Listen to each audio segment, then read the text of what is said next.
Wow, I am live during a tropical storm. Oh, I'm talking to my audience. Well, I thought my computer was dead, y'all. Oh my God, I was getting scared and everything. Anyway, let's get into this.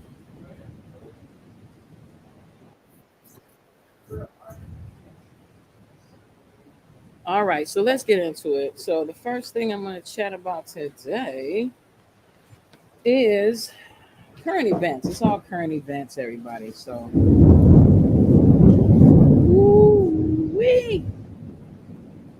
While I have internet, I want to do this. All right. So I was looking at Night and Day Network. Shout out Night and Day. One of my favorite um, YouTube podcast places to go. They're very informative and very smart and very cool cats. They used to have me on their show all the time. I don't know what happened. I don't know if I offended them and I didn't know I offended them, or I don't know. You know, people be jealous. Not them. I'm not talking about them. Thank you.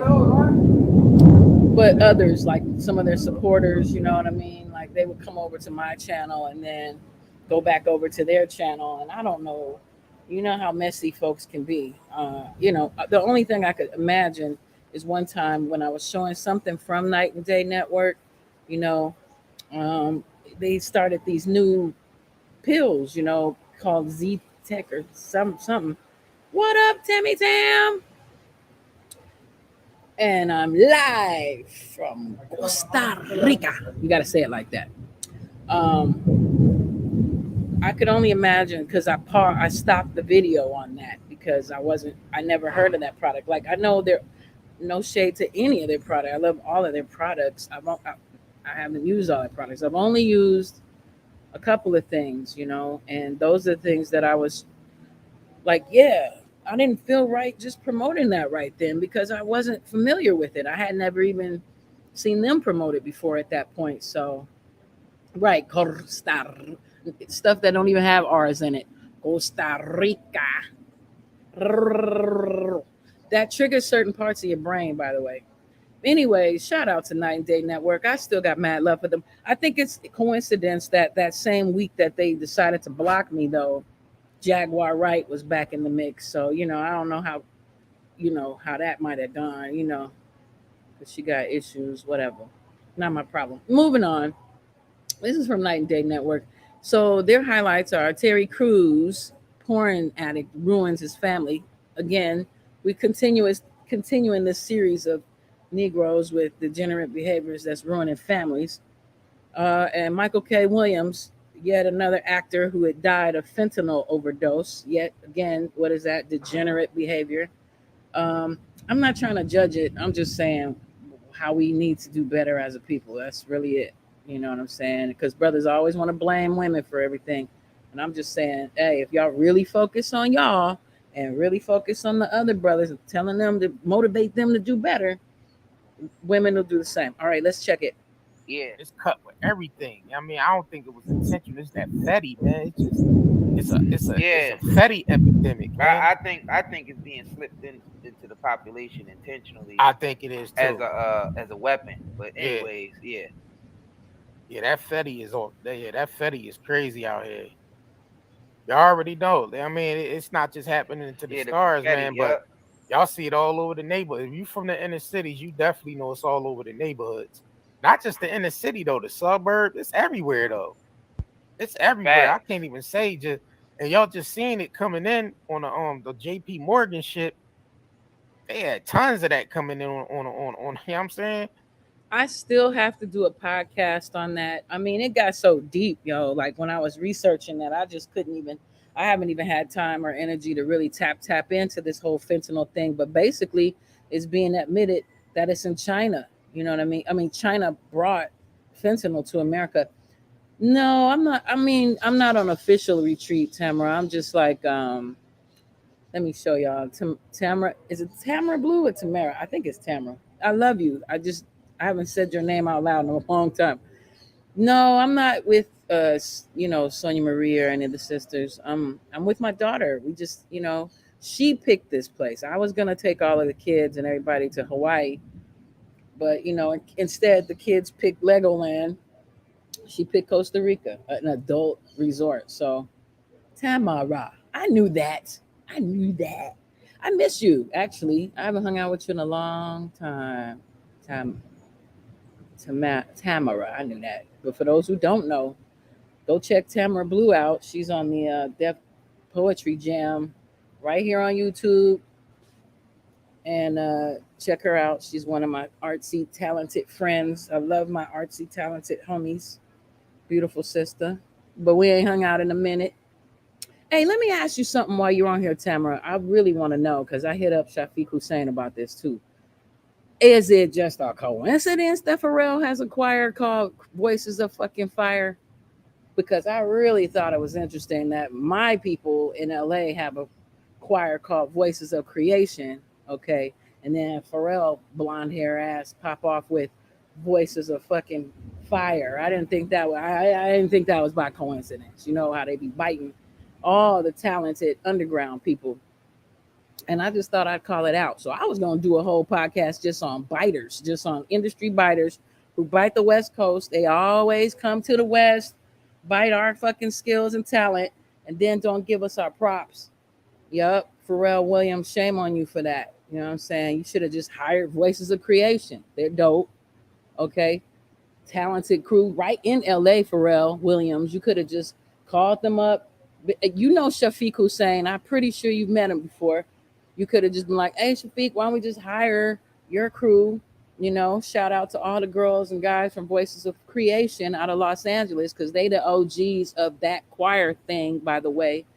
I just hate biters, especially biters from the East who don't give fucking credit to the West because they come over here and suck the energy of the West artists all the goddamn time. And I get sick of that shit historically. I mean, am I wrong here? I mean, was it just a coincidence? Yeah, TV show my ass. Yeah, whatever. Yeah, y'all cool? Okay, cool. It's not in the choir. I know, but I know he supports and, loves on y'all. So I just didn't know, but I thought it was coincidence. Out of all the names, voices of, you know what I'm saying?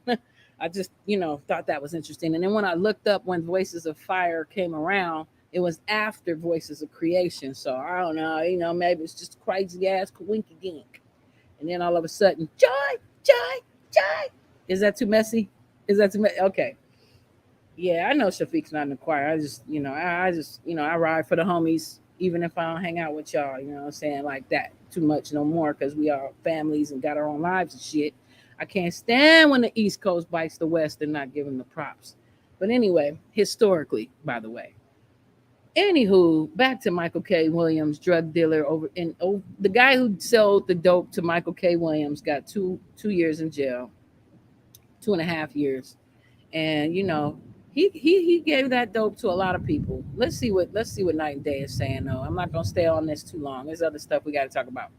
On a shit busted with like 30, what is like 30 million? It was probably more than that.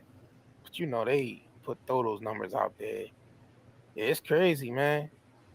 Yeah, I know Baltimore is real bad. Y'all right next door to Philly, so we know Pennsylvania, so we know it's heavy, man. Yeah, and I mean the brother been battling with drug addiction his whole life. He been open about that. He's been open about battling with drug addiction his whole life. Um, so I'm not surprised that he might have slipped back into doing it again because they said it's coming in through China too. yeah. And through Mexico, China from China to Mexico. Mm,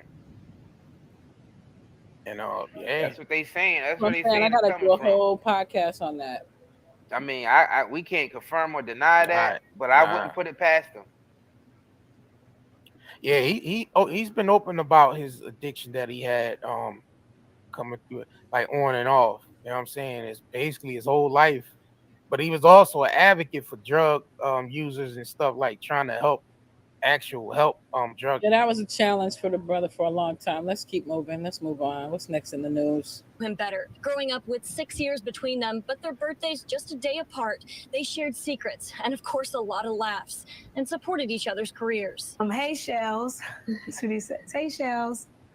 Get a dress. You're coming with me. This was in 2015. Chambers was his date to the first of 5 Emmy Moving on. Yeah. Whoa. Whoa. All right, so next up, this is some nonsense. Terry Crews recalls how his pornography addiction affected his relationship with his wife and kids. He says, I felt bad about myself all the time. Let's dig into that story. Yeah, 3%. Oh, yeah. Then he said, you know what I mean? When he said you end up in the wheelchair. Then a nigga came rolling out. Yo, that he got all white the chick. So he always playing those types of roles. Hold on. So why they always writing those types of roles for him? And like white chicks. Yeah, white chicks. How he was acting in White Chicks. And then how he was acting in Friday. And then he's coming out with this. And then how it's not a good look, brother. What is this? What's that, Willie? Is this that Willie Lynch? Yeah, he too goddamn big to be buck Hold dancing, on, man. Is this that Willie Lynch though? Yeah, that's what I'm saying. He too damn goddamn big to be out here buck dancing, man. Like he too damn big to be those type of roles. He getting those type of roles that he was playing in, man. It don't make no goddamn sense to be that damn big and doing them silly ass roles, man. But I know, get your paper, brother. You know what I mean? Because you chose it. So do whatever you doing. It's your life, bro. But it just don't look right. But hold up, though. Q wrote that in the script? Yeah, Q wrote that. And who wrote the white chicks? Was that Keenan? Was that Keenan? Was that Keenan Ivory Wayne that wrote White Chicks? Yeah, it was like Keenan, Marlon, and Sean. Yeah, the usual. Yeah. I don't know if Damon was in on that. Nah, I don't think Damon was in on that project. Huh? But they wrote that role for big ass Terry Crews, though. Yeah.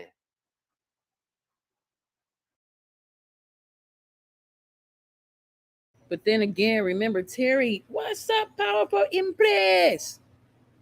Terry used to be on, remember Damon Wayans had that sitcom with what's Big Head Homegirl from Martin, and Terry Crews used to be on there all the time doing that popping shit. Cat Williams too. So they just hired their homeboy to do that part. They already knew what he'd be willing to do. That's why they made that part for him. You sure he ain't making this stuff up? You sure we, yo? Well, let's pull. That's why I said these PR teams, because how is this even news? Well, how is this even news? Him being an actor and all. Why is his porn addiction news every year? Like, why are celebrities telling all their private ass shit? I ain't know that was news. Like, that's weird to me too. That's weird. Here's Terry Crews proudly talking about it. He's proudly talking about his addiction porn. Shout out. I don't know what that nigga proudly talking about. He definitely smiling and all that shit in his video. Yeah, that's what I'm trying to tell you. This is definitely all. Look, this is keep in mind. This is theater. This is 7 years ago, and this is definitely on Terry Crews' YouTube channel. Hey, what's up, Facebook family? How you doing? It's me, Terry Crews again. I just want to address some things real quick, man. The subject is dirty little secret, and for years, my dirty little secret was that I was addicted to pornography for years. Now, most of you who are on Facebook are using the internet, and it's kind of crazy because this thing has become a problem. I think it's a worldwide problem, but pornography, it really, really messed up my life in a lot of ways. And, the thing is, it became a thing where I didn't tell anybody. I didn't tell anybody. It was a thing that it was my secret. Nobody knew. And that allowed it to grow. and it got bad. And when I say bad, some people deny. They say, "Hey, man, you know, you can't really be addicted to pornography. There's no way." But I'm gonna tell you something. If day turns into night and you are still watching, you probably got a problem. And that was me. It affected everything. I didn't tell my wife, didn't tell my friends, nobody knew. But the internet allowed that Hold on, pause this. and grow. Just pause all this shit. But anyway, but yo, pause. how this nigga even get time to be doing all that? That's why I don't know. How you get time to be doing all that? Is he talking about a time where he wasn't getting no work? Maybe. Because how do a nigga have time to tell him something? Oh, it was daytime and then nighttime, and he's still watching. I had a man relationship. Somebody I was with was like, you mean to tell me you watching porn sun up to sundown? I had a man like that. Fed. Sun up to sundown. That's basically why I broke up with that nigga too, because this nigga would lock doors and shit. And you know, I mean, he'd be in there for hours, you know. Not anybody I've been with recently or nothing like that. This was like a long time ago. I'm not even gonna bust which man it was, because I'm just not gonna do that. But that's partly why we broke. No, that's really why he cheated on me too. But he had a porn addiction to the point where it was like he'd lock the door and be in there for like hours, 11 hours, 10 hours. It was ridiculous. It was really disgusting. And then he'd blame me. Like when we talked about it years later, and I was like, why was you doing all that? Whatever. And he was like, because you wasn't having sex with me. Woo-woo-woo. And my thing was, now I'm telling who it is, I guess. But I don't give a fuck, because fuck him anyway. But so sorry about my language. Yeah, for hours. Yeah, hours and hours. Like I'd be locked out the room. I'd have to sleep in the living room and shit. And you know, his argument was that you know, I had just had a baby. I couldn't have all that sex like that, because I pulled like 50 ligaments. I could not walk for like 6 months, and that was his excuse for doing that. But then it moved on. That's why we broke up. Basically, I'm telling my business. I don't care, because you know I wasn't interested in sharing, because he moved on to getting with some girl on his job or whatever. It is just whatever. But that's just a habit that's just not fucking cool, because any habits, like really any habits that are not moving you toward the next level, it's just a waste of money and time, whatever it is. No judgment. Yeah, he probably lost track of time watching that shit, fam. Yo, no you gotta way. think about it. If Man, he wasn't doing that, if he wasn't doing nothing with his time, that nigga lost track of time watching that shit, dog. He probably watching like, this must be the time this nigga is out of work. I'm gonna move on, because we know that they're poisoning, and then you see a lot of people having these health problems out here. Hold up, let me go back. Healthy level for. Hold up. Do it. They are spraying something in the skies, y'all. I don't know what the hell they spraying. All right, she definitely gonna break it down. All right, let me play this video real quick. Hi, everyone. I'm forewarned meteorologist Kim Adams in the WDIV Weather Center. I don't do a lot of Instagram lives, but we've had a lot of calls tonight from people wondering why they're smelling plastic, why they're smelling smoke.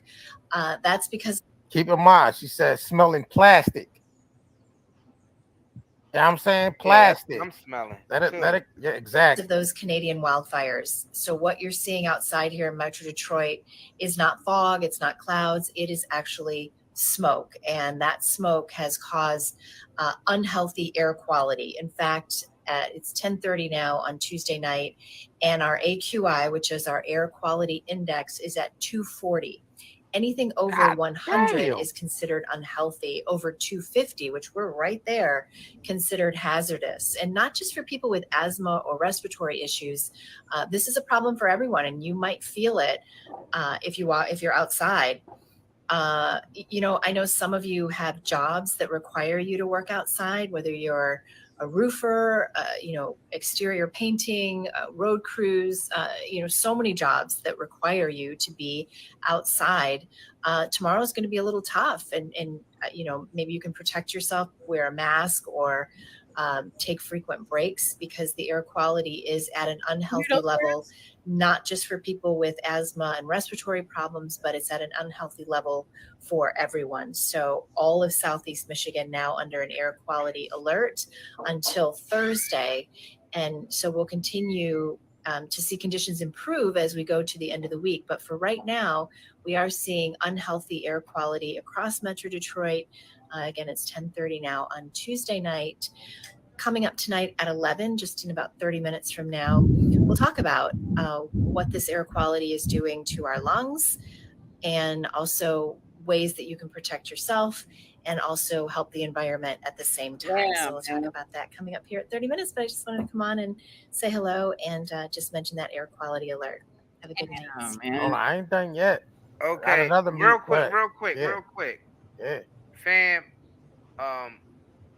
this is crazy. Again, all rights reserved. This is Night and Day Network. Shout out to J.R. Curry and Isaiah Curry. I love their show.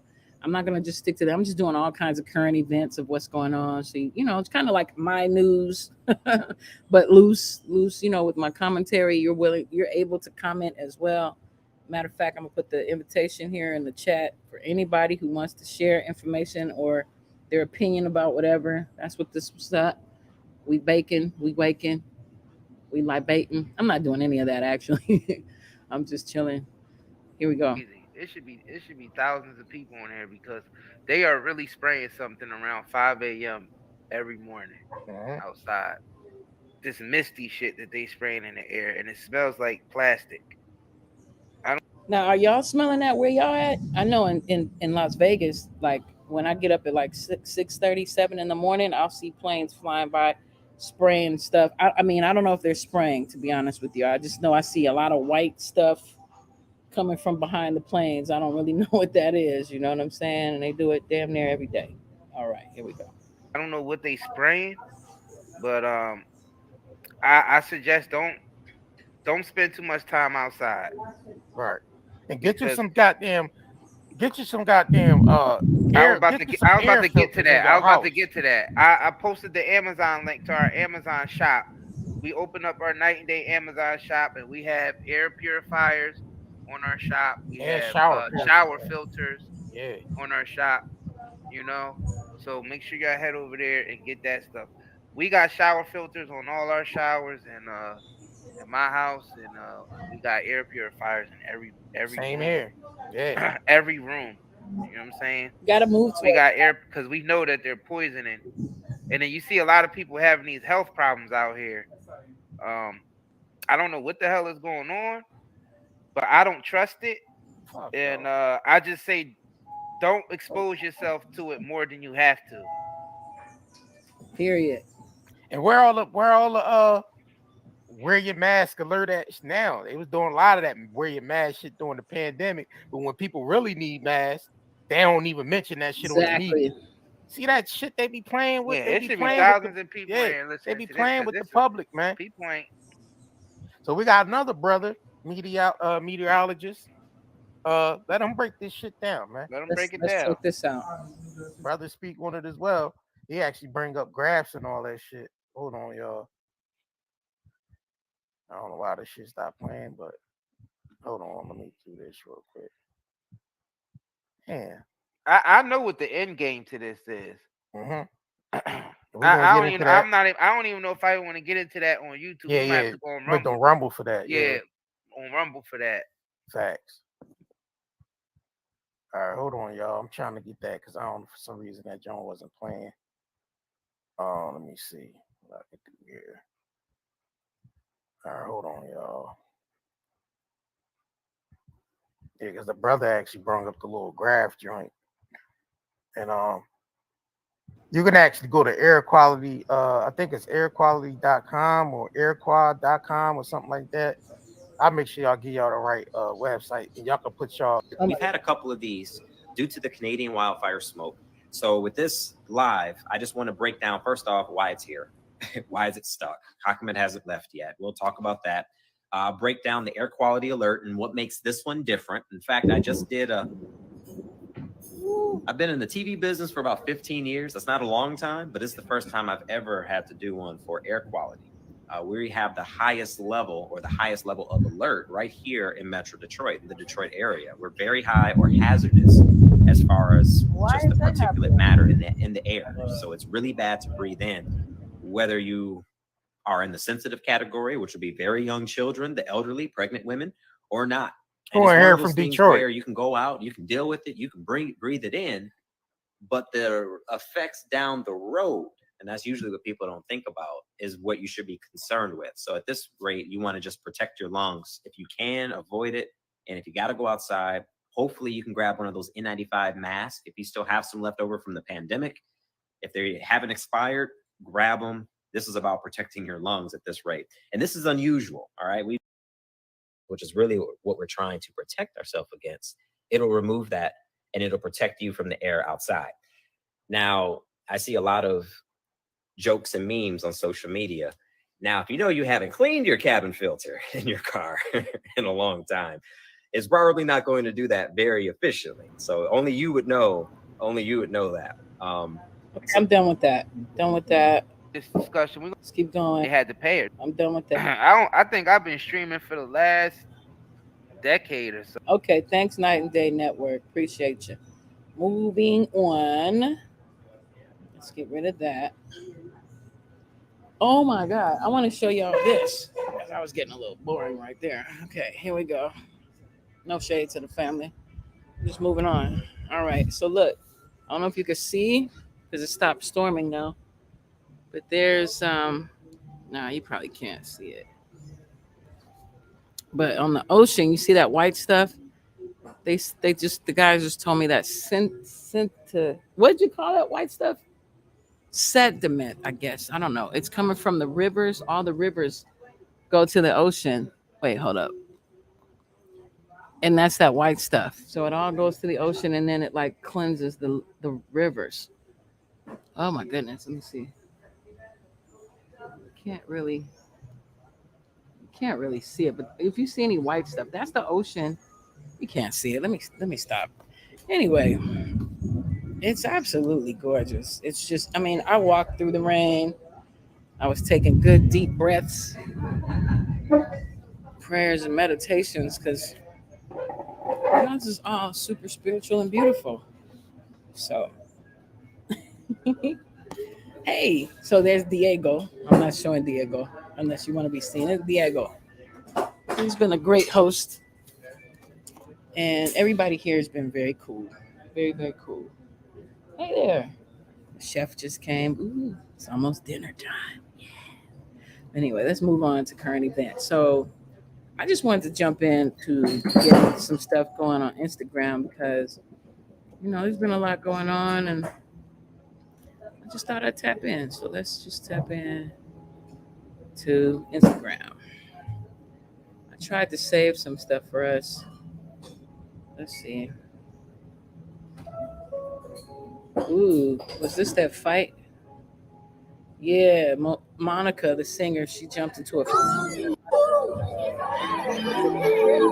And wait a minute. I know. Don't do nothing like that. Listen. Wait, can you imagine you're at a concert and Monica is really all up in the audience, like checking, like she'd be like, hold on. It's like that's surreal to have Monica call out something. And wait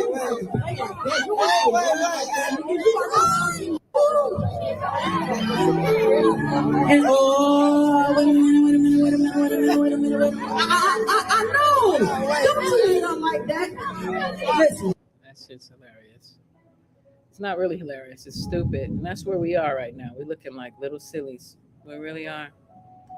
Come with us to Ryan's Enchanted Fairies photo shoot. So first they let Oh, peace. Children, fight. We find it necessary. We know we will win. We have confidence in the victory of good over evil.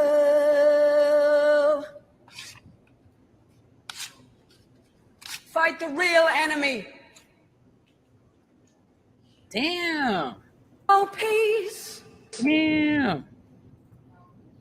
Now that was Sinead O'Conner. I remember when she did that live on Saturday Night Live, and then it went black for a minute, and then after that, she got gray listed. Like nobody would hire her ever, ever, ever, ever, ever, ever. Oh Lord, I'm tired of T.S. Madison. She needs to go away. All right. All right, here we go. I don't know why Sinead O'Conner did she die? Damn, she died. Sinead O'Conner is dead. Wow. She didn't like Prince either. She was like really mad at Prince. Like she worked with Prince. You know, she re-sang "It's Been 7 hours and 15 days," right? Dang, straight dizzy. So let me find out some more info on that. I used to call her Skinhead O'Connor. Sinead. She was a freedom fighter for her people, though. Dang, Sinead O'Connor. She straight dizzy. She was only 56, y'all. Wow, let's check this out. Let's try this. Irish singer Sinead O'Conner has died. Nothing compares. Really? Nothing compares to you. Her family confirmed the sad news Wednesday in a statement to RTE. O'Connor broke through in 1990 with her #1 hit, Nothing Compares to You, which was nominated for 4 Grammy Awards in 1991, though she would boycott that year's ceremony, writing in an open letter that the Academy, quote, acknowledges mostly the commercial side of art. 2 years after that, O'Connor made headlines again with a now infamous appearance on Saturday Night Live, tearing up a photo of the Pope on air. The stunt sparked serious backlash, though she later said she had no regrets. She went on to release 10 albums over her career. In 2021, she announced her retirement from music and touring, writing that she'd gotten older and was tired.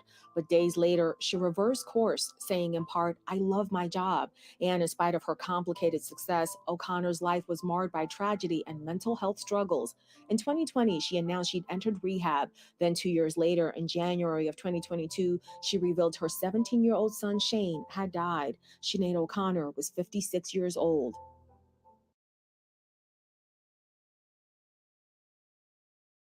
You know, there's nothing like, you know, when your child passes away. That shit is just depressing. Like, if you notice, Lisa Marie Presley, she died within 2 years of her son committing suicide. You know what I mean? That's just some shit you can't even. I can't even. Let me play some Sinead. It's Good Morning Britain. They may block it or whatever, but this may not be the easiest day, but it is a really positive one. Yeah. So stick with it. Be the best version of yourself at work and rise above tricky comments or characters. May have to do that in just a moment. There we go. The right people will be watching at the right time. That's weird, isn't it? Family loyalty feels faded, but underneath a bond is as strong as ever. Don't doubt it. You know, Mystic Meg, I often read Mystic Meg because she's bang on. Yeah. Oh, She's bang on. She is quite good. That is although, amazing. like all astrologers, she's bang on when she says something you agree with. Yeah, right? exactly. Yeah. Sinead, Exactly. we go back a long way. We do. I used to write about you as a young pop writer. We used to lock horns, clash, blah, blah, blah. I never doubted your talent. I mean, the one thing that rose above all the controversies, all the stuff, was that you just had this wondrous voice. And to hear you now, if anything, even richer, your voice, I think, than it was back then. It's a magical thing to hear. I mean, at your heart, you're just a great singer, aren't you?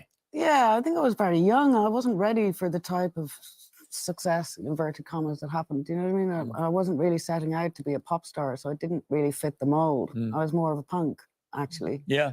So I didn't really set out to be a pop star. But yeah, I like that now people are focusing more on music and not, including me, obviously. When you sing that song, and we all know that song, it's such a beautiful, beautiful anthem to lost love, really, is what it is at its heart. But it's very hopeful, isn't it? He obviously intends to get her back.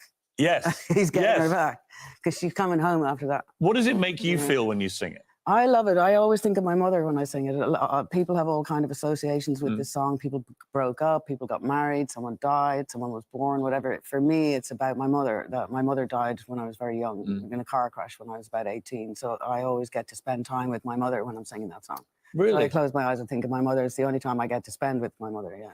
What would she have made of your extraordinary career? I'd say she probably does make something of it insofar as I believe there's life after death, but I'd say she's very proud. I would say she's very proud because herself and my father were amateur singers. They used to sing, you know, in live operas and things like that, HMS Pinafore. She's a very deep woman. She's had a very tragic life, man. Let me keep playing. She says Prince tried to beat her up, so I'm trying to get to that. Terrible things like that, you know. So she had a very broad musical taste as well. So it's really down to her and my father that I became a singer. You know?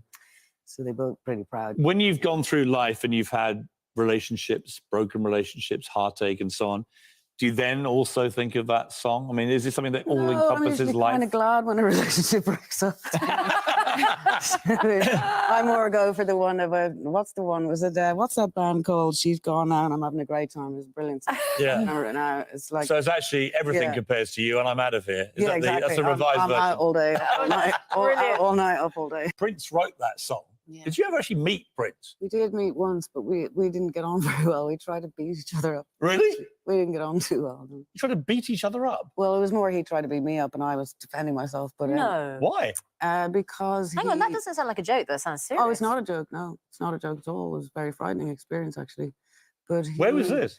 In Los Angeles. He summoned me to his house one night, and I foolishly went alone, not knowing where I was. And he summoned me there because he was uncomfortable with the fact that I wasn't a protege of his. I had just recorded the song, and he was wanting me to be a protege of his. And he didn't ask, but he ordered that I don't swear. 5 o'clock in the morning, we're running around his car. I'm spitting at him, and he's trying to punch me. He's got a pillow that he's trying to hit me with. We're running around his car, and I'm spitting across the car at him.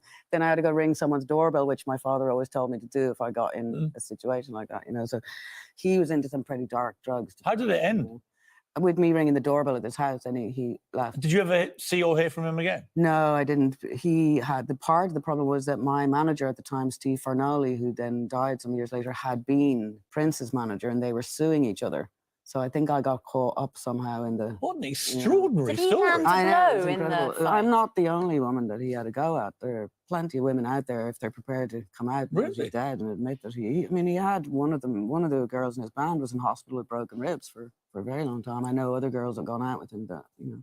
Wow. He really had some, but it was down to drugs. At the end of the day, he was doing some pretty dark drugs, and we all, you know, thank God I haven't done a lot of dark drugs myself, but we've all behaved crazily on alcohol or drink. Well, unlike almost every other, and I speak as somebody with Irish heritage, you've never drunk. You don't drink alcohol. I'm allergic to drink now. It just makes me vomit. The last time I was drunk, I was about 18, and I'll never forget it as long as I live. Drunk on Sambuca, and so much that I vomited all day the next day. Yeah, I just it's don't horrible. like vomiting. I just don't understand it.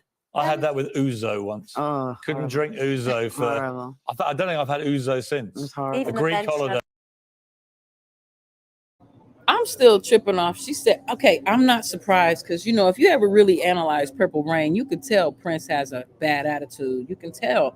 We try to idealize and glamorize our love of Prince, and I'm a very big Prince head, but I was never naive to the fact that Prince was a foul-ass nigga at one point. The fact that he got into church or religion or whatever probably did save him on some levels, unless that was just a front. That's why he made everybody sign NDAs, you know. But, you know, again, yeah, like she said, when you're on heavy dope, he was on cocaine, crack, all kinds of shit, heroin. Yeah, he beat up all his women, okay, all of them. And he made them sign, allegedly, and he made them sign NDAs so they would never tell. But Sinead never signed no NDA. She was like, fuck that fool, cuz. But she never really talked about it too much either. But yeah, she went over there because he was trying to bully her, basically. Because like she was just explaining, Prince's manager and her manager, they were like the same manager at some point. He was a Gemini. Right? What up, Goddess 851? Yeah, Geminis are interesting, aren't they? Now, one of my children is a Gemini. I dated a Gemini who was also a twin. So can you imagine? Yeah, that was a very, very complex relationship. You know, I'm a Virgo, you know, on the cusp of Libra. So Virgos and Geminis have a very interesting relationship anyway, You know what I mean? Because we're very grounded. Geminis be all just, they're air signs, so they're all over the, they be cray cray. But yeah, I would never get with a Gemini. My husband's an Aquarius and he's an air sign. But let's get into some more about what happened to Irish musician Sinead O'Conner has endured a lot of abuse over the years, including from a fellow musician who wrote one of the biggest songs of her career. to go into it. Hold up. I got to press play on this. See, she talked about this a few years back, and I remember when Sinead O'Conner talked about Prince being an abusive person. But, I think it was around the time when Prince actually died, so people didn't want to go into that. But all the shit pops off after you're dead. So that's why you need to be a good person while you're alive. Just like you will still never catch a person saying Michael Jackson actually molested any of them, because Michael Jackson never did that shit. He was framed, but that's another story. Let's get into this. This is her tragic true story. Sinead O'Conner was born in 1966 in Dublin, Ireland. Her parents Sean and Marie divorced when she was young, and she chose to live with her father. By the time she was 15, she began shoplifting and was then sent to one of Ireland's so-called Magdalene laundries, sometimes called Magdalene asylums. Young women were sent to these institutions, usually because they were pregnant or because they were engaged in what was considered to be antisocial behavior. In many respects, O'Conner did well in the roughly year and a half she spent in the Magdalene laundry, which was run by the Roman Catholic Church. During this time, she even received her first guitar from a nun. Now, remember, she had an issue with the Catholic Church. So now we know why, right? Like, they locked her up and put her in a convent basically for a year and a half when she was a teenager. And, who knows what went down in that motherfucker? Because, when they get kids, they feel like they got all the power, and they treated it like a jail. It was kind of like a punishment. Kind of like in America, we have reform school. So they would send them to go stay with the nuns. And, I don't know if y'all know, but I do, because I went to Catholic boarding school. I used to practice being Catholic at one point. I've checked out a lot of religions, but when I was little, my mother put me in a Catholic boarding school. That meant I slept at the goddamn school, right? When I was like 4 years old, for like 2 years, I was at this Catholic boarding school. And then I, used to go to Catholic school and Catholic church. Went up to about 10 years old. And then I was like, you know what? I'm cool. Let me try something else. And I love my mother for that. My mother really allowed me to tap in and learn about different religions on a real level. At that time, I wanted to be dunked. I wanted to be Baptist. So I just switched on and became a Baptist. But let's get back into Skinhead O'Conner. They was probably beating on her and stuff. You know what I mean? It's foul, People try to idealize things, but really and truly, people be treating kids bad, especially when they feel like they have a lot of power and there's no parents to really help with that. Or, they try to make parents feel like weird for, let's just press play on this. But as she revealed in a 2010 piece for the Washington Post, it was far from an ideal experience, as she also witnessed many instances of abuse at the hands of priests. Exactly. Although, how much of this behavior was targeted at O'Conner remains unclear. Regardless, exposing abuse in the Catholic Church became one of O'Conner's top priorities in her life, which has remained plenty clear throughout her music career. Check this out. They had torn down a couple of Catholic churches in England, right? They tore down this Catholic church and they found 300 baby skeletons. Yeah. So what was that about? Was they having sex with the nuns? Were they using them as the babies as rituals? You know what I'm saying? It goes deep, y'all. People don't be wanting to talk about that. But is my internet still on? Yes, it is. While my internet's still on, let's keep going. Yeah. But that's not even, look, did y'all hear like last year or 2 years ago up in Canada, they tore down a couple of churches, like schools for the Indian kids, and they found 1,200 bodies. It's been like 100 years or so. So they were skeletons. They found like 1,200 skeletons. So what was they doing? You know what I'm saying? Was they just going around just getting kids and then making sacrifices or beating them to death? So that's what Skinhead O'Conner was all about. She was about advocacy. Sinead O'Conner may have only been a witness of abuse during her time at the Magdalene laundry, which she claims included corporal punishment, psychological abuse, and sexual abuse. But she wasn't only ever a witness, she was also a victim. In particular, she was mistreated by her own mother, who died in a car accident when Sinead was 19. Marie O'Conner experienced mental health and substance use disorders, and that pain extended to her daughter, as she abused Sinead both physically and sexually. She even forced her to live outdoors in a shed for months at a time, as the singer revealed on a 2017 episode of Dr. Phil. She ran a torture chamber. It was a torture chamber. She was a person who took delight, would smile in hurting you. But looking back at her childhood, O'Conner somehow found it in herself to forgive her mother. As she put it, "I hate not being able to love her. I hate not being able to take care of her. Maybe give her some love back and help her. Nobody helped her. I hate that I can't put my arms around her and tell her I love her and tell her she's all right and mother her." I would have taken care of her even if she was an absolute monster. In 1992, Sinead O'Conner was at the pinnacle of her professional music career. But then she was the musical guest on the October 3rd episode of Saturday Night Live, and she infamously tore up a picture of Pope John Paul II at the end of her performance of the Bob Marley song, War. Fight the real enemy. It was meant as a protest against alleged abuses within the Catholic Church, but this act quickly divided her audience, putting her on a trial in the court of public opinion. One of the harshest reactions happened several weeks later, when she appeared at Bob Dylan's 30th anniversary concert, only to be roundly booed by the audience as she took to the stage at Madison Square Garden. One prominent voice joining the chorus of criticism was none other than Madonna, who isn't exactly known for her support of the Catholic Church. But she nevertheless wasn't a fan of O'Conner's protest. As she put it, "I think there is a better way to present her ideas, rather than ripping up an image that means a lot to other people. If she is against the Roman Catholic Church and she has a problem with them, I think she should talk about it." In addition to her personal trauma and being a magnet for controversy, Sinead O'Conner also has to live with physical and mental challenges. She's endured bouts with fibromyalgia, which causes musculoskeletal pain that's sometimes a result of stress.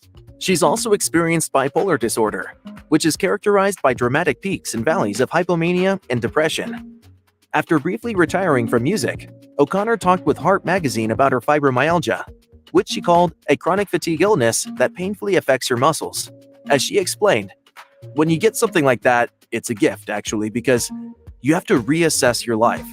It's purely stress related, so you have to get out of your life the things that are taking your energy." O'Conner discussed her bipolar disorder in a 2007 interview with Oprah Winfrey, as she revealed that she was diagnosed around 2003 after a suicide attempt. Although after further mental health evaluation, she was later told that she may in fact not be bipolar. O'Conner reportedly had a rocky relationship with her fellow musician Prince, who wrote the biggest hit of her career, "Nothing Compares to You." The two even nearly came to blows during one incident. As she put it to the Irish Independent in 2014, "We didn't get on at all. In fact, we had a punch-up."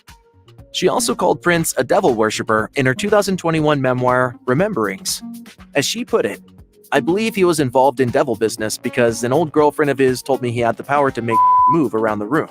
Hang on, that doesn't sound like a joke. That sounds serious. Oh, it's not a joke. No, it's not a joke at all. It was a very frightening experience, actually.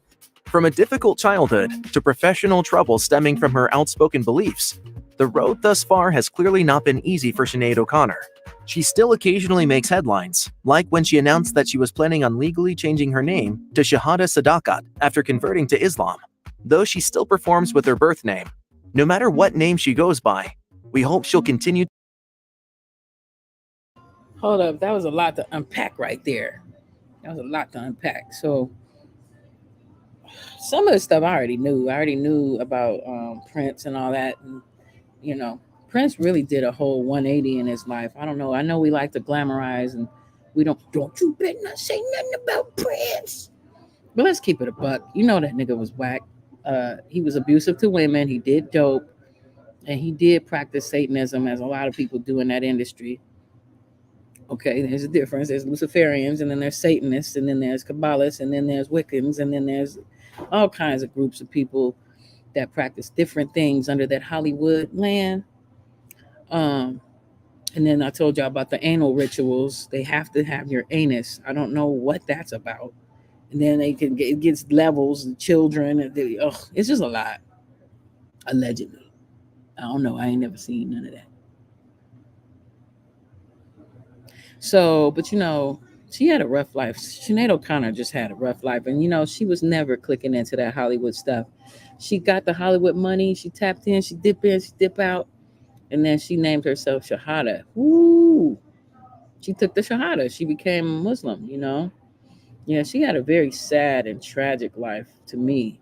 It could have been cool, but she was too, as they call it, conscious or woke or whatever people want to call it. She was a very conscious woman, you know what I mean, who was abused a lot as a child. And then she used music as a means to get out of poverty and to express her talent. She was into punk rock.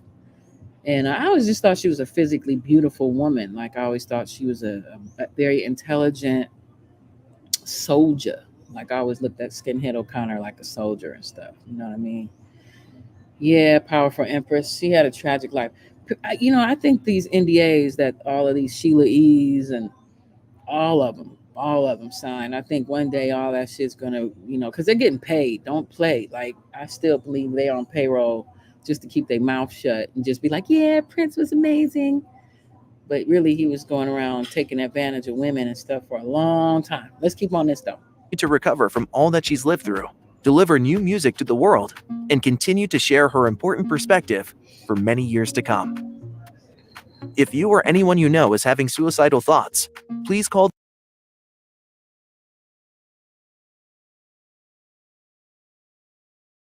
Irish singer Sinead O'Connor has. May she find peace in the afterlife. Allahu Akbar. And may her creator be pleased with her efforts in this life. Let's move on. All right. So let's share this tab. Y'all heard about Mitch McConnell freezing up like he's a zombie or robot or something? What is that about? Yeah, let's get into that. Let's check that out. Have y'all heard about this? This is what happened. Mitch McConnell sparks concern after freezing mid-speech during press conference. These dudes are all like 80, 82. They need a whole new fresh batch of government people. Like, get rid of all of them. If they over 75, just get rid of them already. Like, first of all, their thoughts are old. They're not contemporary. They're not open to new thoughts. And it's just time, man. So, but anyway, let's press play on this. It's gonna make its loop again. Let's check it.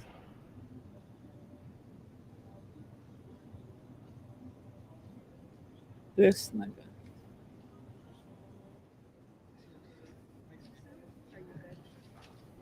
Nigga's taking a PP. What's going on? It's time. It's time to let him rest.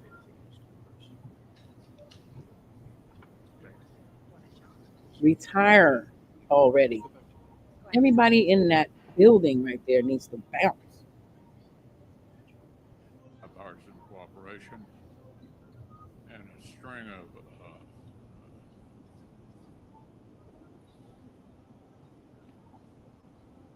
Yes.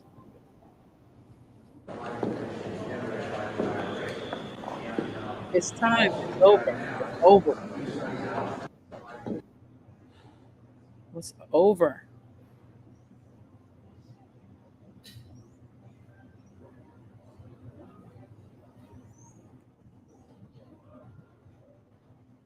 Let me see what I got up in here. I know I got a bunch of stuff I saved just so I could play it for y'all. So let me get into that.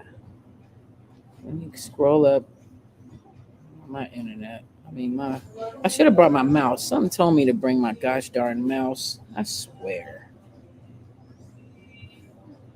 Because it won't let me. Macs are a trip. They don't just let you. Ugh. I saved a whole bunch of stuff and now I can't even get to it because it won't let me scroll up. Let's check this out. I want to ask some questions of you, and a simple yes or no is fine. The FDA's authority over the safety of baby lotion. First, can the FDA require a review of baby lotion for safety before it comes to market? No. Can the FDA require the manufacturer not to use a toxic ingredient, for example, formaldehyde in its baby lotion? Is the manufacturer required to register with the FDA before? Okay, I don't feel like playing all that. Basically, all these years we've used baby lotion. Now they letting us know baby lotion is bad, y'all. That's just crazy because I used to use baby lotion because it smells good, you know? I used to use baby oil and baby lotion. Let me see what else. I'm not able to. Hold up. Shout out. Oh my gosh. I cannot get into the stuff I need to get into. This is annoying. Hold up. Showing people's numbers and stuff. Here we go. Try this one. I will say this. I'm just hitting the mic. I will say this, and this is for the fellas. Okay, I'm gonna play this, but that I'm not in agreement all completely with what this lady is saying. But me and this African dude got into this debate because I'm gonna let you see what this lady is saying, and then I'll give you my commentary. Let me say this to you, because I go hard on the ladies because I understand the power we have. But I gotta say this to the fellas. If you have never experienced a feminine woman, you will mishandle her because she's a new energy for you. I do agree with So a lot of people, men are saying, I want a feminine woman who's X, Y, and Z. Well, if you haven't prepared yourself to receive her, because she's not gonna have that drama like that, she ain't gonna be going back and forth. She gonna walk away from your tail the moment you start the others, because we have to protect our femininity. Yeah. And so if you're used to drama and you're used to women being that strong, independent, pushing back all the time, you in your toolbox, You don't think she don't care because she's not being combative? yes, and you don't have anything to pull from to be able to receive her. So I will say that to the fellas. Make sure you're prepared for what you're asking for, because a feminine woman, she's submissive. One of the things that I hate is the submissive conversation. Why? Because see, femininity naturally acquiesce to masculinity. There it is. If I ever hear a man talking about women are not submissive, I already know you are not that masculine safe place for her. You are not that alpha dude that you think you are. I will say this. I'm just hitting the mic. I will say this. So this African dude decided he wanted to brag on how his daughters have culture and they're this and that, and he was like kind of comparing Black American women to African women, and I think he even bragged that he lived in Wales or something. And so then we got into this like debate because I was just kind of like, don't be comparing Black women to you African people, period. Because I've been banging lately because it seemed like apparently it seemed like to me, the Africans I've been peeping on Instagram, we've been getting into it because they like to be like trying to talk down on us. Like they're joining the Black man team of kind of trying to talk down. I'm talking about Black men, African men in particular, right?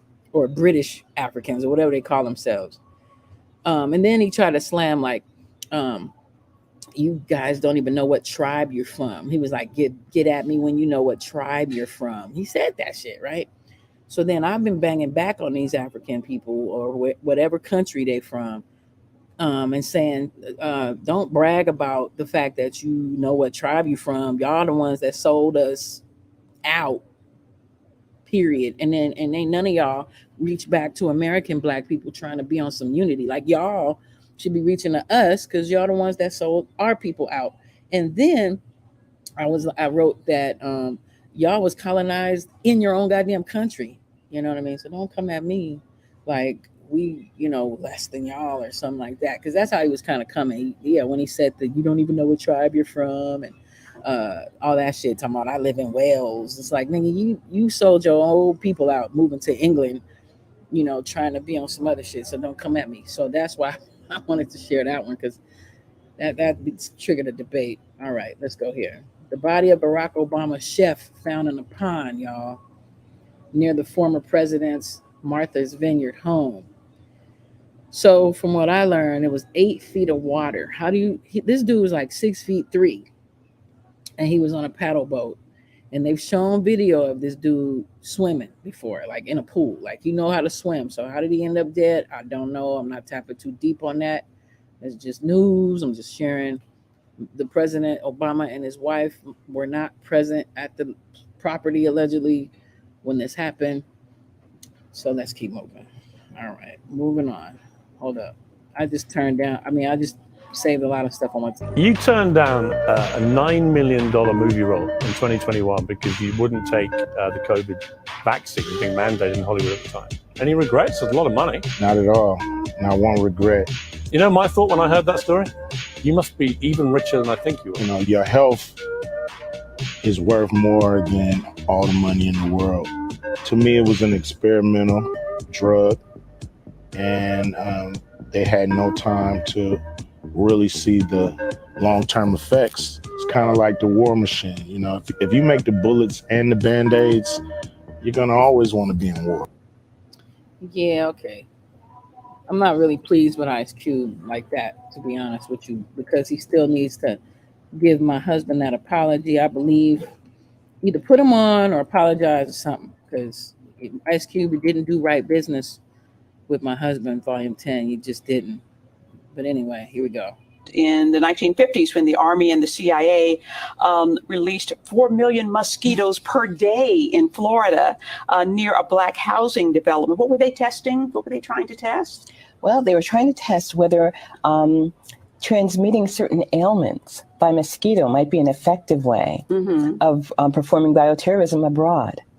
If they were actually, for example, just to give an example, if they were going to have conflict with Japan, for example, would it make sense to release mosquitoes in an area of Japan in hopes that they would transmit whooping cough and other ailments? Right. So they did it with Americans. They actually transmitted pathogen-borne, agents like mosquitoes, and then they carefully calibrated the cases of whooping cough in the area to see whether they rose, and indeed they did. Wow. In the 1950s, when the Army and the CIA released 4... Who does that? Who does that? Who purposely puts millions of mosquitoes in a poor neighborhood? Who does that? Oh my God.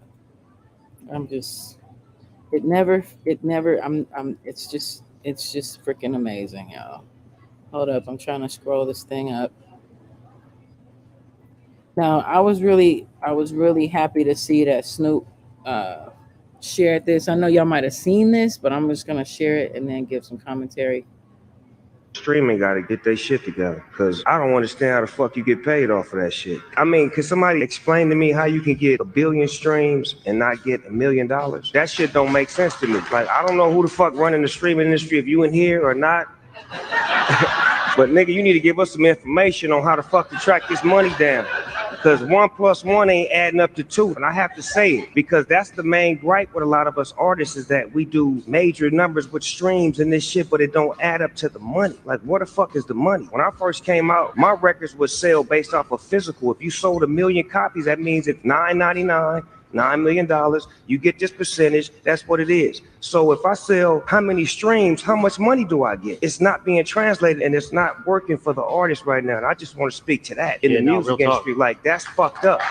And we need to find a way to figure that out. The same way the writers are figuring out. The writers are striking because streaming, they can't get paid. Because when it's on the platform, it's not like in the box office. In the box office, if it does all these numbers, you may get it did this many, here's another check. But on streaming, you got 300,000 hours that somebody watched your movie. Where's the money? And I know I'm going off a script right now, but fuck it. This is business.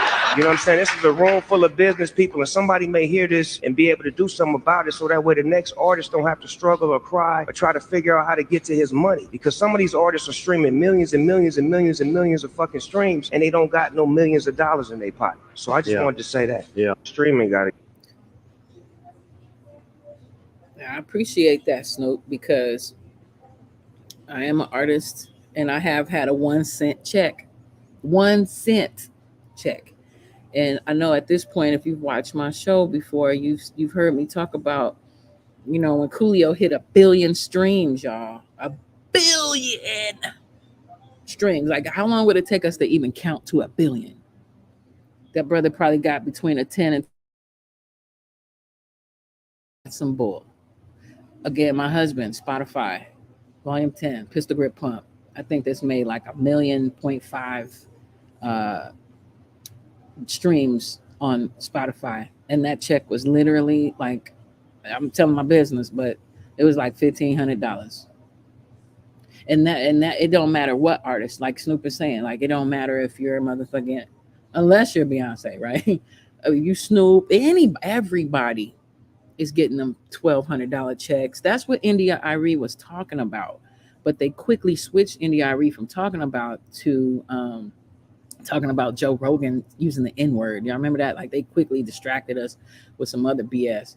But that, yeah, the way the writers and actors are talking about is the same thing with the music. And the music people need to jump in this strike shit. Like everybody, all artists should just strike right now. Like, because it's not right. Now, y'all heard me talk about that before. It's a third of a penny a spin. It's 0.0067.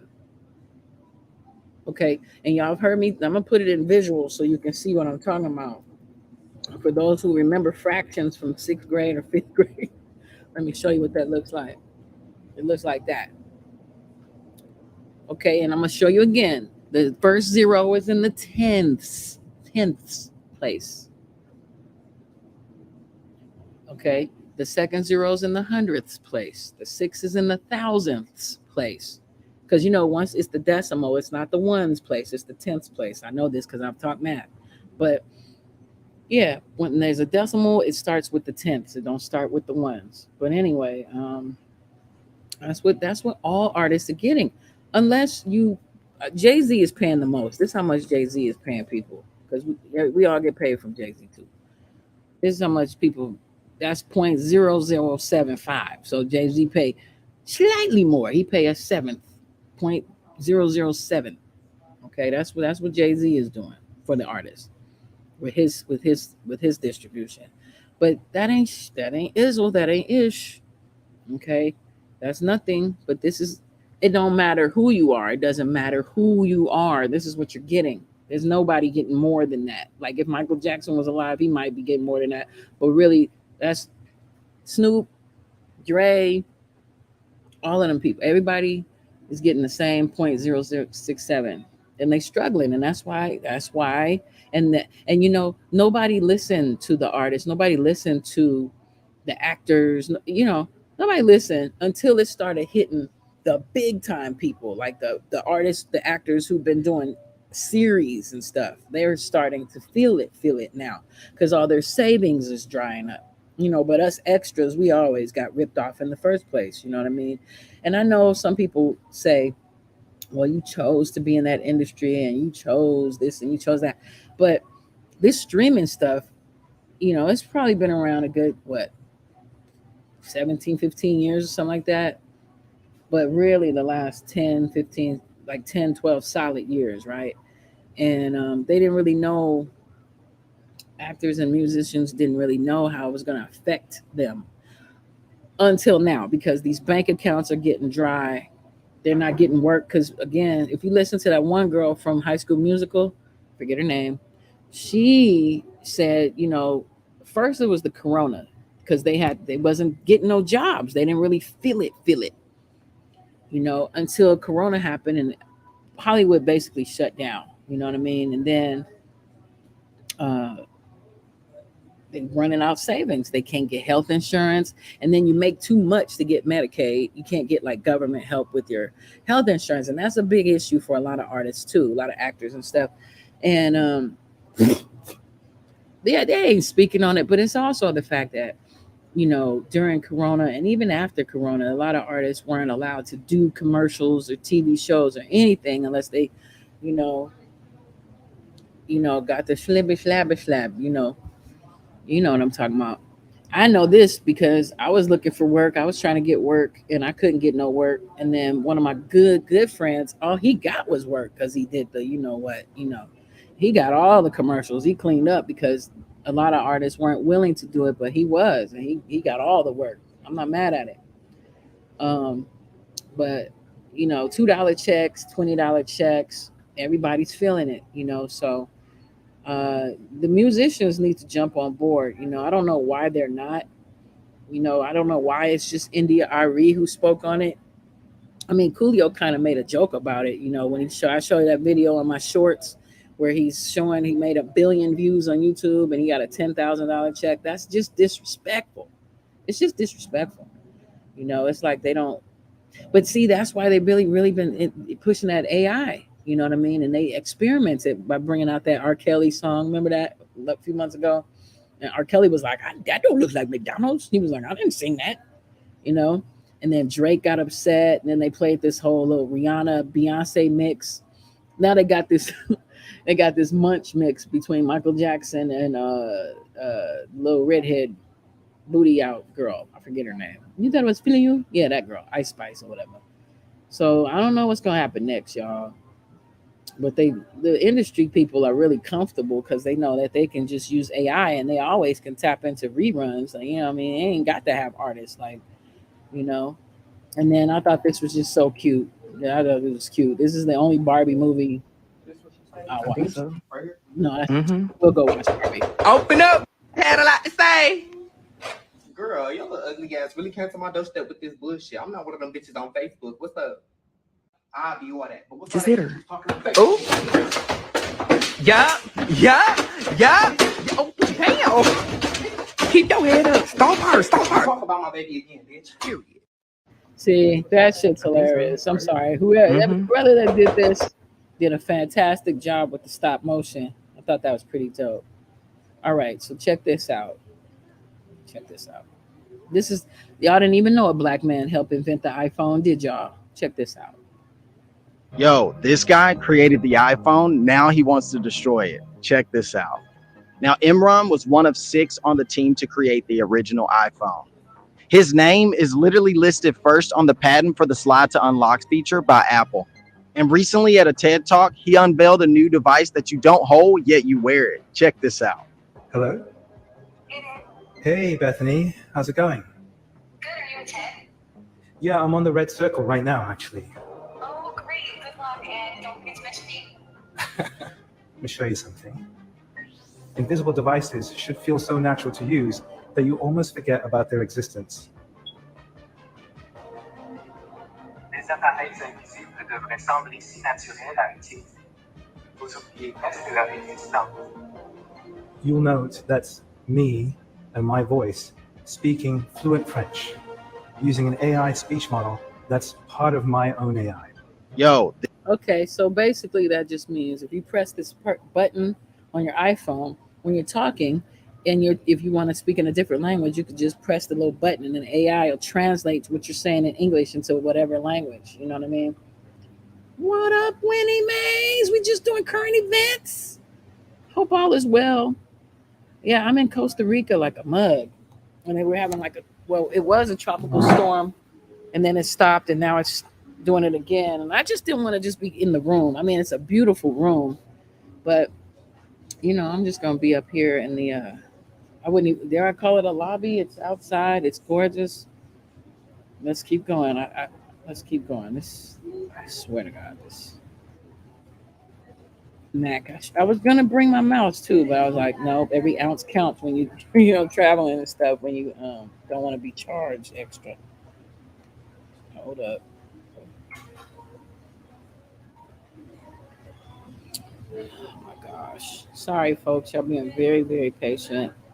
Hold up. Oh, yeah. I saved a bunch of these, bro. Just to do this.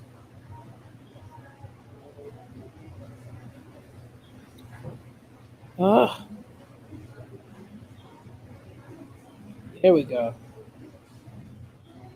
Let's keep going. Let's check this out. Because if you listen to native-born Southern speakers, the average Southerner tends to sound more like this, what we call this Moonlight Magnolia's drawl, because if you speed up that Southern drawl, over time it rapidly becomes a British accent. Most people don't realize that people that came here from Europe were largely from the United Kingdom. So when they got here, this was more along the lines of their speaking tones. But that's the first and second generations coming off the boats, not their children. By the third and fourth generations, the kids don't quite sound like mom and dad anymore because they're starting to develop a slight elongation of the way they talk. What's today called the Virginia Tidewater accent. It's not a complete Southern drawl because that's a port area. But as you go farther into the Southern interior and the years progress, the accent tends to get thicker, deeper, richer. By Arkansas, Alabama, Georgia, heck yeah, you got a full-blown Southern drawl. But people don't realize that in most cases in Louisiana, many of the native speakers don't sound like that. They tend to sound like this, I guarantee, especially around the bayous. Because you speed up that South Louisiana Cajun Creole accent, over time it becomes en français, French, with, of course, certain exceptions in New Orleans, which tend to sound like more like New Yorkers because of the Irish and the Sicilian Italian influence. So they tend to sound a bit more like this. And people tend to get a little confused because they think, what, you from New York? Nah, I'm from New Orleans. Why? So at the end of the day, Southern speakers, like I said, we're not ignorant as it's often been assumed. Because if you listen to native, That's only a part of the truth. Well, she brought up the European parts, but you know the African accent and the Native American and the just different people. She didn't mention them. She kind of stuck to the European thing, but you know it's still she did an amazing job, right, with that accent. So let's see what else we. Here we go. Let's see. Okay, this is Nikki Giovanni. Only a fool would not learn from an experience. You never try to put yourself in a position of being a fool. That if something happens, there's a lesson there. Sometimes you have to think about it for a long time. But there's a lesson in everything. Only a fool would not learn from an experience. All right. That's Nikki Giovanni. I like Nikki Giovanni in general. Sometimes I had issues with her. Yeah, because she's a writer and a poet, and I studied all the great Black writers and poets of our era, 60s and 70s, and before that even. Famous one is the all-American breakfast. You get your eggs, you get your bacon, you get your sausages, you get your orange juice, you get your milk. But 100 years ago, that wasn't breakfast. That wasn't the American breakfast. A breakfast wasn't a thing. Edward Bernay, known as the father of propaganda, launched the breakfast campaign because the meat industry came to him and said, dude, we're slacking on meat sales. What can we do? So he's like, it's too hard to convince the average person. I need to go to the people that are already sources of authority. So what did he go and do? He went and convinced the doctors, the pediatricians, that breakfast was the most essential diet. With all these studies and all these experiments and all this bullshit, it was all paid propaganda. So Edward Bernay launches the breakfast propaganda campaign and turns breakfast into a rousing success. He did it as well with cigarettes. Famous one is the American. I thought that was very interesting. Let's check out a little more on that. I really like breakfast to me is whatever you got handy that you feel like eating. That's me. I eat cake. You know what I'm saying? It don't matter to me. Cake, whatever's handy. But Edward Bernays, let's check this out.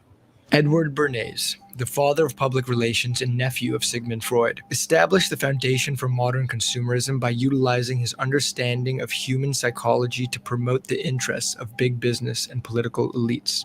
And what's perhaps more eye-opening than all of that, he's to thank or perhaps blame for why American breakfast looks the way it does. When the Beech Nut Packing Company was struggling with a key product, bacon, they sought out Edward Bernays. Now at the time, the average American ate a very light breakfast, typically coffee or juice with some bread.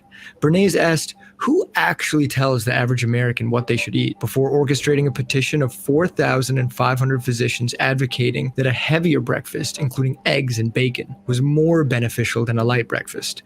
The findings were publicized through newspapers and the all-American breakfast was born, leading to a huge spike in sales of bacon, another seamless seed planted by the master of spin, Edward Bernays. Wow. Who knew, right? Like, who knew that even breakfast was a conspiracy? Let's watch some more. Breakfast is a scam. Now, we've all been told that breakfast is the most important meal of the day and that it will help keep you thin and healthy. But did you know that this was all just a marketing campaign? Back in the 1900s, a company that sold bacon had trouble getting people to buy their product. So, that's it. Edward Bernay is known as the father of propaganda. I think it was... Enough of that. But check out Edward Bernays. It wasn't just breakfast, but you know how you always learn about let's see the cigarette one. In television, they hired psychiatrists and psychologists to really understand what would make people buy things that they don't need, which is all commercials are. We don't need any of those things that we, buy. Like really, we don't need mascara. They have to make you feel like you're inadequate, right? You need stuff. Your lashes aren't long enough. Your cheeks aren't rosy enough. Your lips aren't great enough without lipstick. So they had to work. You have to make people buy food that they don't need. You know what I mean? So it takes a lot of psychology. I learned some things because I've done commercials, I've done extra work, and I've seen the behind the scenes on what actually goes down when trying to, like, they blend colors together. Like there's certain colors that make trigger your psyche, your subconscious mind. Did you know that? Yeah, I had learned that they said red and yellow together triggers hunger. That's weird. Like they know that stuff. So after doing research, okay, so check this out. While disapproving of women who smoked, men began to take up smoking in increasing numbers, partly because a flood of advertisements in what was America's newest mass medium, national magazines, made smoking attractive. These ads evoked the symbolic values many men already associated with cigarettes: sexual appeal, sophistication, pleasure. But they failed to persuade women to risk the disapproval of their menfolk by taking up cigarettes. Even George Washington Hill, the advertising genius who made Lucky Strikes America's best-selling cigarettes, couldn't figure out how to break through the social barriers that kept women from smoking. So he turned to a public relations genius, Edward Bernays. He said, "We have a problem. We're losing half the market in America because there is a taboo against women smoking, particularly smoking in the streets." He said, "I want your help on that." So I said, before I can offer you a suggestion or a recommendation, I would like your authority to visit Dr. A.A. Brill, who was the leading psychoanalyst of his time. So I went to Dr. Brill and I said, "Can you tell me what cigarettes mean to women?"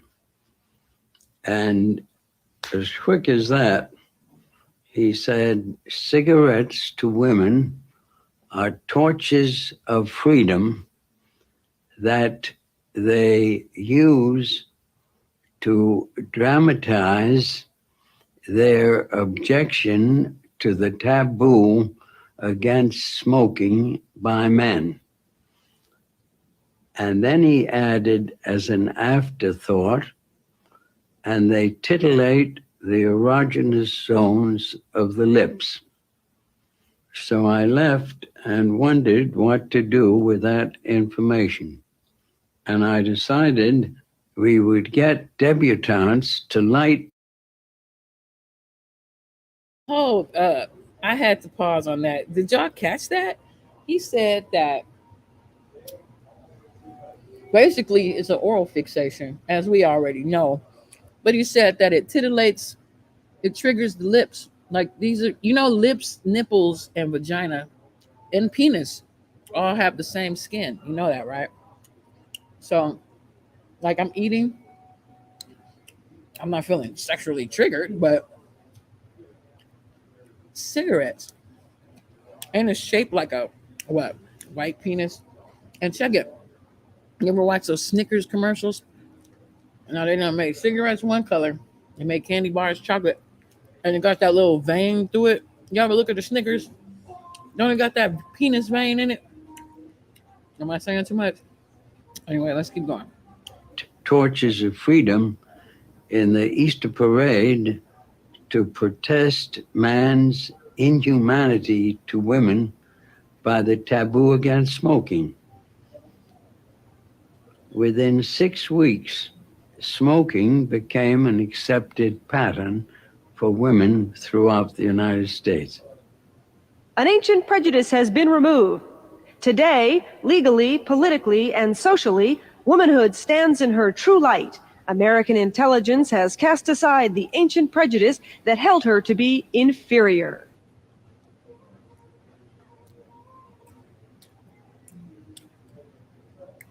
That's crazy. It's just like twerking. It's just like dressing like a prostitute. I don't know how old my audience is right now, but I'm old enough to remember watching Soul Train. And do you remember when Soul Train, all of a sudden the fashion changed on Soul Train? Now remember in the 70s and early 80s, it was teenagers and they were just wearing like regular teenage stuff. And then all of a sudden, I call it the Rick James era. During the Rick James era, all the chicks started looking like, she's a very freaky girl. Looks like everybody looked like they was in a Rick James video. Y'all remember that? I remember that.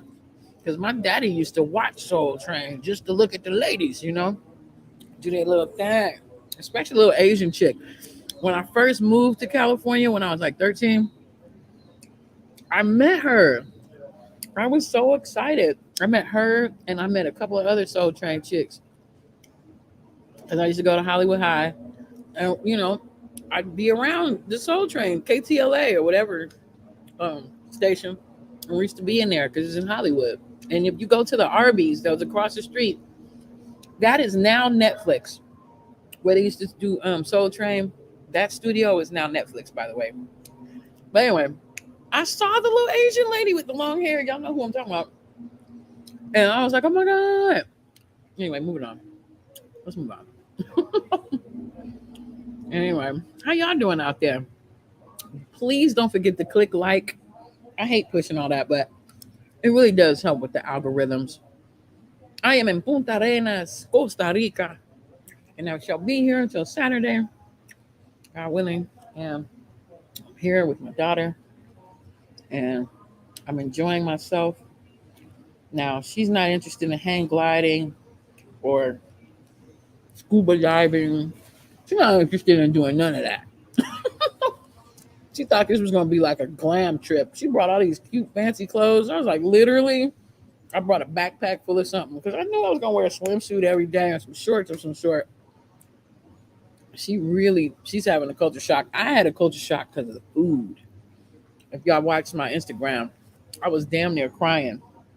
I had tears and shit because I ordered this big, amazing burger that I could not eat any of because the food is so fresh. It's so fresh. I couldn't eat it. What do I mean? It tasted like cow. It tasted straight up like I was biting into the ass of a cow. It wasn't, you know how in U.S. it's weeks old, you know, when you buy it at the store, it ain't fresh most of the time. But they done put something on it that I'm used to. I'm familiar with that. Here, everything's from the local farm and the local ocean. And the first day I was here, I put that on my video on my shorts. If you see me, I'm walking on the beach with a margarita. And I ordered mariscos, which means seafood. I ordered the shrimp. It was delicious. While I was in the restaurant, after I got off the beach, I projectile vomited in the restaurant. I couldn't, that shrimp was too goddamn fresh. My body was like, what the hell is this delicious fresh shit? My body was like, oh, hell no. Now, my daughter said, Mom, it was the margarita. And maybe it was. But literally, I was like eating that shit. I was like, shrimp, blah, blah, blah, shrimp. That was my first day. Even this bacon, don't judge me, bacon that I'm eating, it smelled like it just was, I'm telling you, this shit is fresh. Vegetables is fresh. I had a Caesar salad yesterday. Everything tastes different. The ketchup, everything. The fruit, I feel like Neo from the Matrix. You remember? He was like, they were like, how come you're something? He was like, I've never had food before. I never ate before, whatever shit. I never saw before, whatever. I couldn't eat it and I was mad because it's $17. You know what I'm saying? But it is what it is. All right, let's keep going. I'm thankful for this experience. I've learned a lot, and I'm glad that I've had the experience of seeing how the food is so different. And I know I've heard that before, and I remember I had said when I was vegetarian, I had said when I traveled, you know, that I wasn't going to eat meat and all that when I go to other countries, but I mean, I did. Let's watch this. 75 years. That's how much time you get if you're lucky. 75 years, 75 winters, 75 springtimes, 75 summers, and 75 autumns. When you look at it like that, it's not a lot of time, is it? Don't waste them. Get your head out of the rat race and forget about the superficial things that preoccupy your existence and get back to what's important now. Right now, this very second. And I'm not saying drop everything and let the world come to a grinding halt. I'm saying that you can become a seeker. You can be loving more. You can be taking some chances. You can be living more. You can be spending more time with your family. You can be getting in touch with the part of you that lives instead of fears, the part of you that loves instead of hates. 75 years. That's how. That thinking is what motivated me to get my ass to Costa Rica, take my kids to Legoland, go to Sedona this summer. And no, I do not have it like that. I worked 3 jobs last year. I worked tutoring, working a real teacher job, and then I work at Walmart too, y'all. Not Walmart like Walmart, but yeah, Walmart. But you know the people that pass out the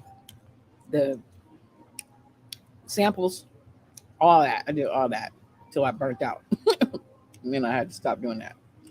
It was too much, but I did that so I could take my children because we was all stacked in the house, right? I'm pretty sure. How many of y'all have seen Big Les talk about what's going on with the writer strike? Y'all have seen this? I want to play it again if y'all have already seen it. Okay, let's keep going. You're playing Kill Bill in the background. I am that myself.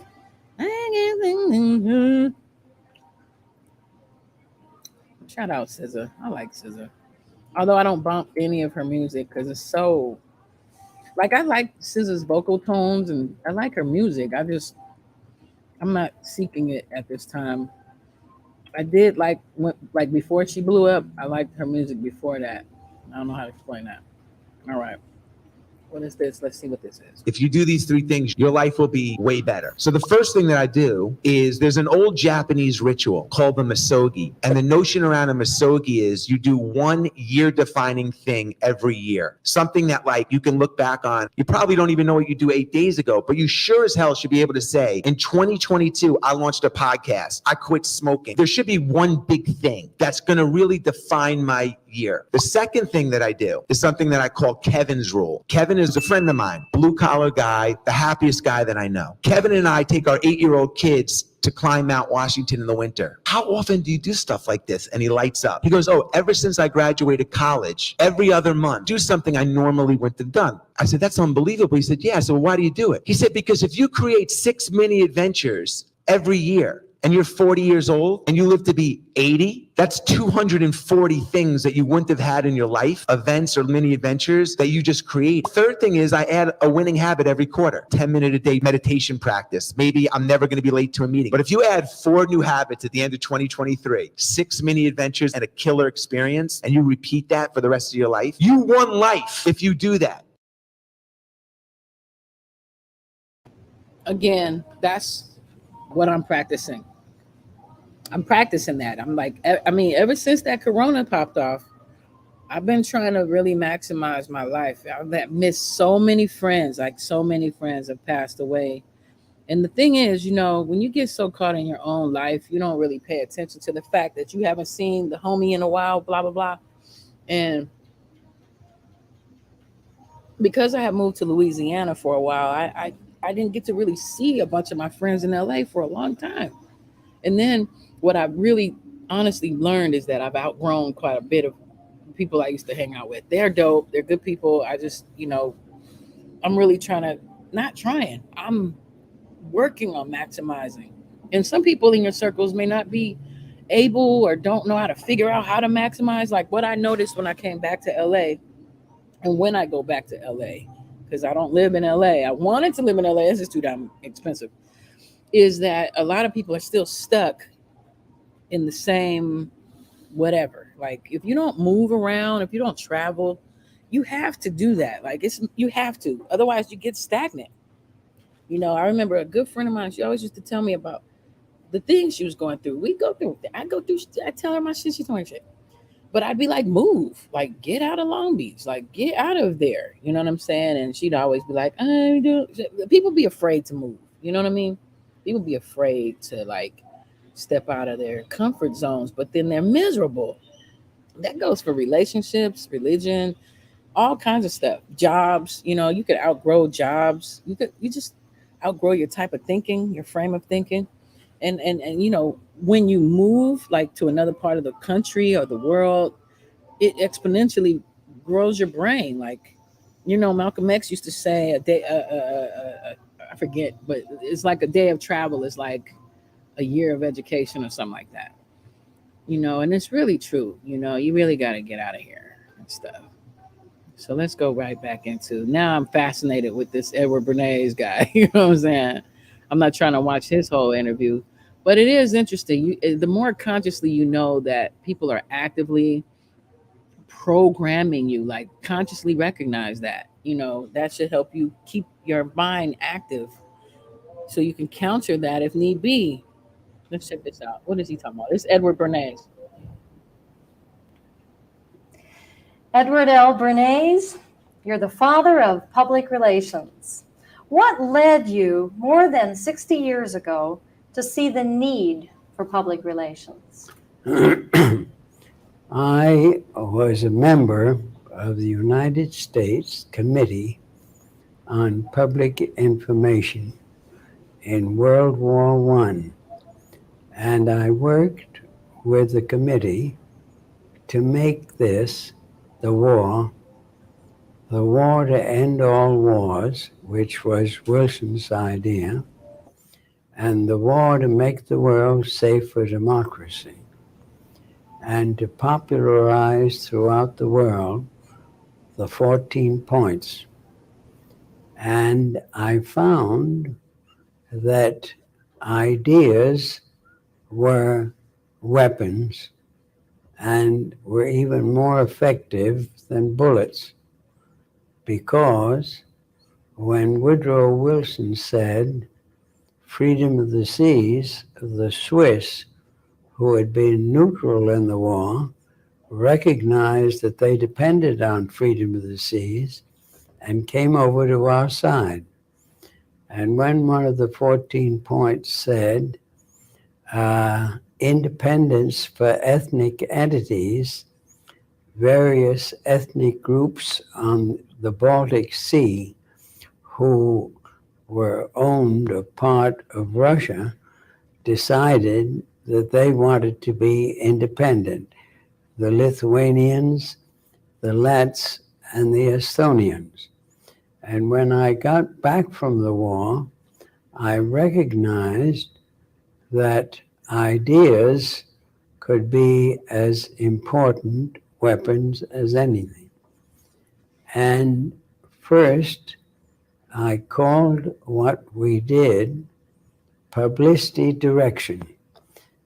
I would direct the conduct of people so that they could win through ideas their public goals. And soon I found out that I could give advice and a person could win his or her goals, whether it was to become an elected official or whether to become the head of a corporation or whether to sell ideas or a product. And I found out that one action that they might commit would destroy whatever reputation had been built up through public visibility.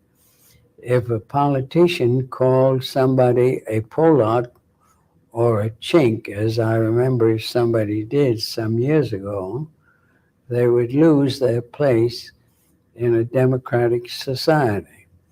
So I decided that if people wanted to meet their goals, which always depended on the public, even in the case of a hermit who had to be fed by somebody, that it was basically important to have actions considered as carefully as words. And we changed the name of what we did from publicity direction to counsel, which I took from lawyers' advice on public relations, which really means on their relationships with the public. And since everything in our society depends on the consent of other people than ourselves, it obviously was a field that would help people win their social goals.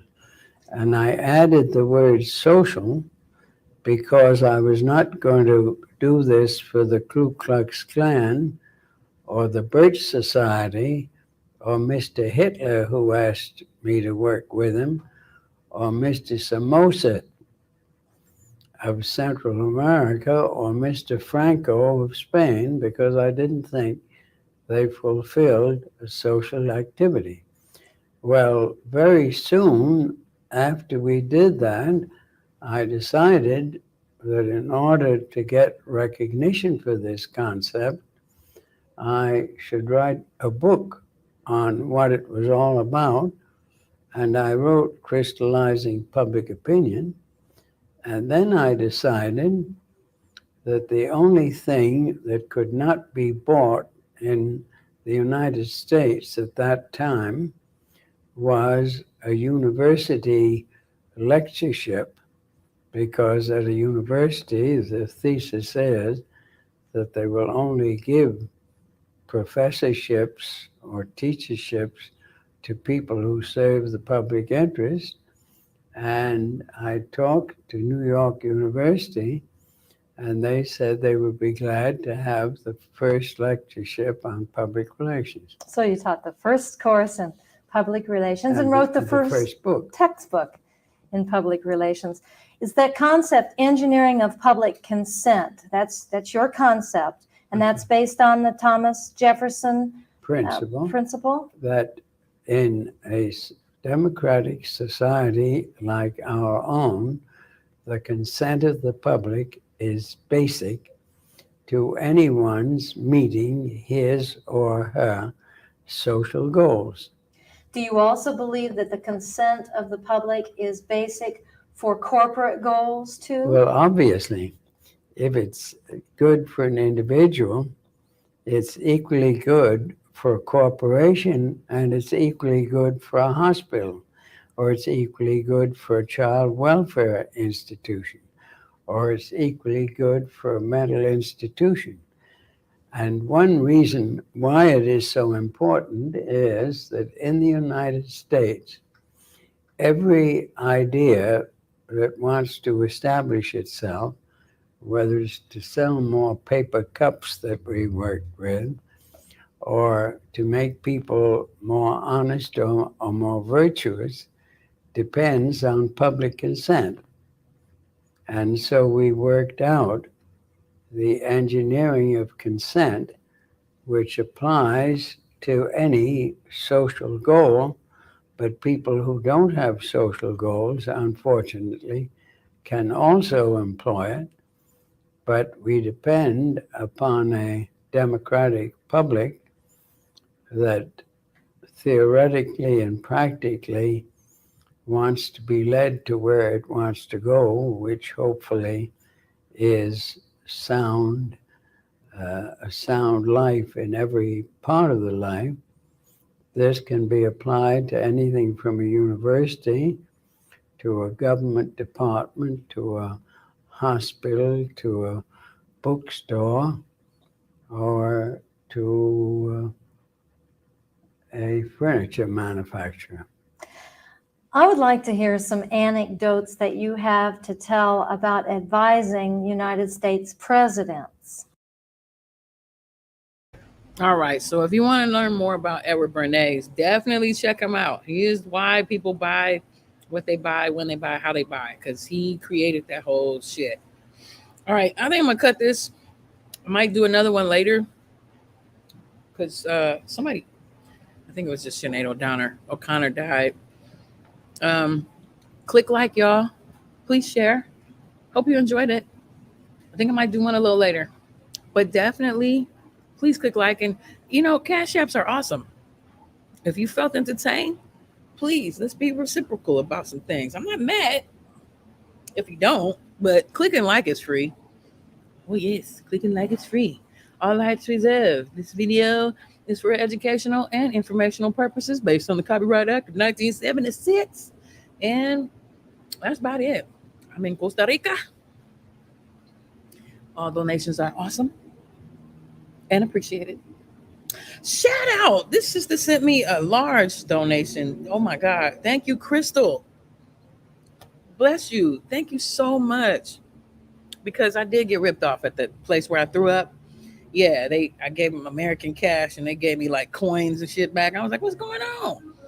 And that's my fault. I should have went on and got, they call them colones. I should have got my colones. But I thought I was using American. I forget American money is going through some kind of thing. Plus, people going to take advantage of people who don't know how to calculate money right. So I lost $100, y'all, on 3 plates of food and a couple of drinks. And I threw it up and they didn't give a fuck. They were like, hey, you ate it. So if you really would like, I would appreciate it. I learned a good lesson. I threw up, and then yesterday I couldn't eat that burger. So I've been sticking to potatoes and basic stuff. I don't know what I might just eat a bowl of soup tonight. I don't know. I'm still thankful for I'm not eating no fish. I'm not eating no beef. I'm not eating no pork. I had some Alfredo with some chicken, and that was pretty cool. But that's what's popping. That's my culture shock. I'm so thankful for these experiences, though. How would you learn if you don't try, right? So I said all that to say, if you'd like to donate to help me out, I would appreciate it. But if you can't, no need, whatever. I'm still doing it for the love. And I don't get monetized for these things. I just want y'all to know. Like when I play all this stuff, YouTube be like, So I don't get no dough. I do this because I like it. I enjoy doing podcasts. They're really fun. But I've seen some of these big time podcasters reeking in dough. I'm like, golly, I'm nowhere near that level. But I have to throw it out there. You know what I mean? $1, $5, whatever you're willing to share, if you're willing to share. All right. But definitely a click and like is free. What up, Pattis? What up? So on that note, I'm gonna go before my computer cuts off because I'm running low on battery. But I might come back on tonight. All right. Y'all have a good night, a good evening. It's still early. Damn, it's only 3:00. Dude, I be feeling like it's like 7:00 out here or something. It's 3:41, so it's like 2:41 on the West Coast. Anyways, TTFN. All right. Peace.